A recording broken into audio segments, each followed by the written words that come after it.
Are you finding yourself in one location and not sure what your best internet solution is? Today we're going to talk about ways to optimize for being in one place, which a lot of us are having to do right now.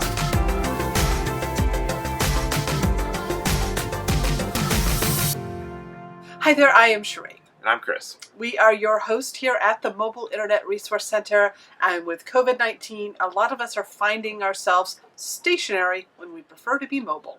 And the considerations for stationary internet are usually things that we don't focus on here at the site because, well, it's the Mobile Internet Resource Center. But, well, we always keep in mind that some mobile users are stationary part of the year, they're seasonal, and right now a lot of us are becoming stationary for an extended period for extenuating circumstances. So we've been getting a lot of questions about what is the best internet solution for your new situation.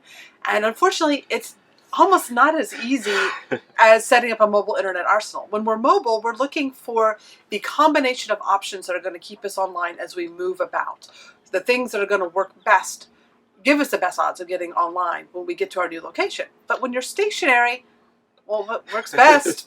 It varies by place substantially, and so you have the opportunity of being in one place to focus on that specific place, but it starts off with doing some homework to find out what is the best option or small collection of options for that location.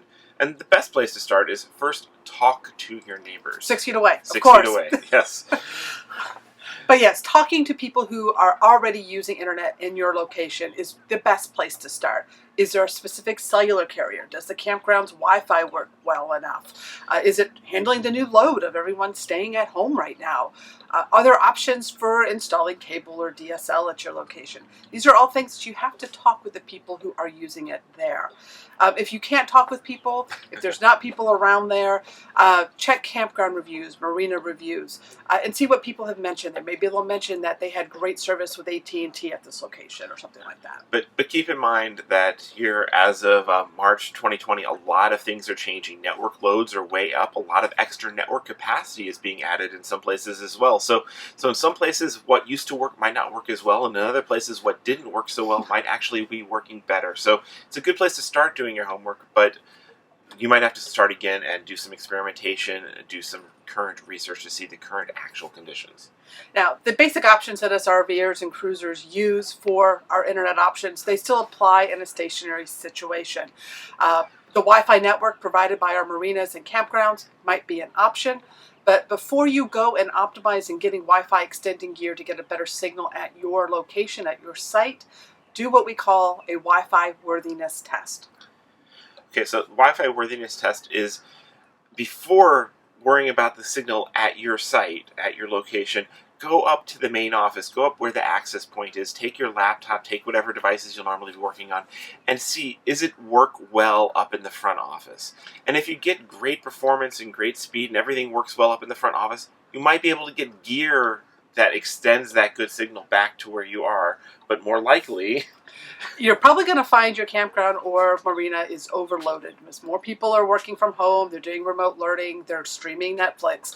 Those networks are not normally designed for heavy loads like this. So if your campground or marina has done it well, you may be able to get a better signal at your site. But if it's slow at the access point, there's nothing that you can do to improve that situation with what they call Wi-Fi boosters or Wi-Fi extending gear.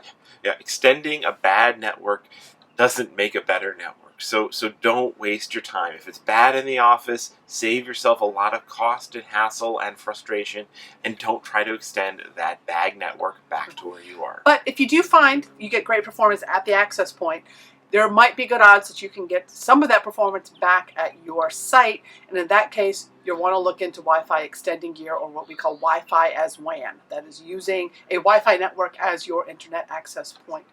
And we do have a guide to all the options for that. You can find that at rvmobileinternet.com/Wi-Fi, and you can learn more about the options that are out there and the pros and cons of using Wi-Fi. Yeah, and in one particular situation where you might have control on both sides of the network would be if you are staying on a friend or family's property and you're trying to extend their residential Wi-Fi back to your place. So at a campground or marina, you're not going to be able to improve the network or improve the local stuff.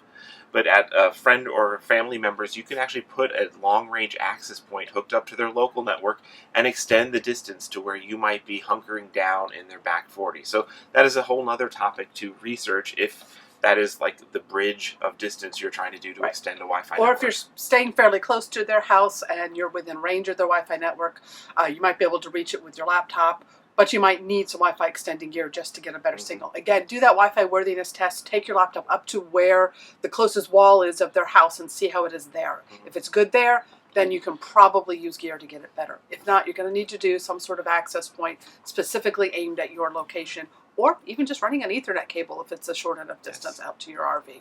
Okay. So next up, I guess we're going to talk about cellular. That is the option that so many of us use on the road as mobile, and it is still an option if you are hunkering down in one place and you actually have a few additional tricks in your arsenal that might be worthwhile if there's a good carrier in one particular place, but it's just the signal's just a little bit off. It might be worthwhile to invest in putting up a mast and directional antennas that might be more cumbersome to carry around and not bother with the setup if you're fully mobile. Absolutely. So, people who use cellular connections in more of a rural or house situation, well, they usually can put up a tall mast. They can do aimed antennas, and these are gear that us RVers and cruisers typically don't carry with us just because they're so bulky and you don't need them all that often. But if you are in a weak signal area, they are great options that you can set up and spend the time to aim them precisely and find the optimal setup. You also may find a cellular booster might be needed in your particular location. That extra amplification may make all the difference. Unfortunately, in a specific location, the option that is going to work best, it's hard to predict exactly what is going to work best. Will this antenna versus this antenna or this booster work better? And it's going to require some trial and error, unfortunately. Yes, and definitely this is one place where talking to their neighbors can really make a big difference. Is if somebody has already gone and done this homework at the next major plot of land over and has set up their big antenna system, copying what they've done can save you a whole lot of hassle. So do ask around and see if somebody has done the homework in that particular neighborhood. And we do have a guide to cellular data performance and signal enhancing that you can go follow up with and learn more about boosters and antennas. Now, of course, with cellular, there's also picking your carrier, and that's going to be specific to what works best at your current location. And that's, again, where talking to your neighbors is going to be your best option. Looking at coverage maps and campground reviews could also help out in that. But really, firsthand knowledge is going to be your best bet. Yeah, and you might even be able to go into the local cellular carrier stores and find out, if they're open, or call them if they might still be answering the phones, and tap into that local knowledge of what's around, and they might even have trials that you can borrow some gear and see how it works wherever you're hunkering down. And then, of course, there's finding the ideal data plan that's going to keep you abundantly connected during this time that you're in this location. And we do have a guide that we're tracking the top data plans for each of the cellular carriers that you can follow up with. There's also a video out there, and we try to keep that refreshed as the options are constantly changing. Next up, satellite. Satellite is, we're obviously in a in-between period. The current satellite options that are out there for mobile are HughesNet and in RV Datasat. And those are all going to require long-term contracts that you might not need at this point. You're probably not thinking 18 months out with this, we hope. So you probably don't want to sign a long-term contract. And there's lower satellite options coming up with Starlink, SpaceX potentially having service in some parts of northern North America by later this year. So does it make sense to sign a long-term contract on satellite right now? Or to buy gear for fixed location gear, or to tap into one of these satellite services that focus on fixed locations that exist and they can do really well. But again, 2-year contract. Do you want a 2-year contract when satellite is completely about to change? Or you might be mobile again, hopefully a lot sooner than that. So it's going to be, if you're in a location where satellite is your only option, it may be worthwhile for you. Just keep in mind, if you are stationary, some of the residential satellite options might be feasible for you. So you can also look into Viasat and some of the other ones that typically we don't look for in a mobile environment. But again, all of them have long-term contracts, so it could be a challenge for what you really want to invest in. So satellite only really is a good option if it is the only option where you're at, most likely. And of course, if you are in a stationary location, you might want to look and see, are there cable hookups at your site? If so, you might be able to subscribe directly to cable internet access. And that is sweet. Yeah, so a surprising number of campgrounds and marinas, particularly commercial campgrounds, are actually pre-wired for cable, and they have it at the site. And if you call and ask and make the right proper arrangements, you can get a cable modem set up on you, taking advantage of that infrastructure. And yeah, again, that usually does not require long-term contracts, and you can get sometimes great introductory rates, and you get all the TV channels if you actually want them, but you get fast internet, which is a really great thing with usually no caps. And then the other option, that if you're in a more rural location in areas where they don't typically have cable and DSL options for folks, is you might find there are local WISPs. WISP stands for Wireless Internet Service Provider. Right. So a WISP might actually have a tower up on a nearby hill or mountain with antennas aimed down to various little residential plots of land, and they'll sometimes have self-install, or sometimes they'll send out an installer to install the receiving antenna on your wherever you need it and a local router. And so these things can be quite long distance. They're usually very localized businesses. So the WISP serving one town might be a completely different one serving the next. So if you might find the local bulletin boards, or again talk to your neighbors to find out, is there a WISP serving this area?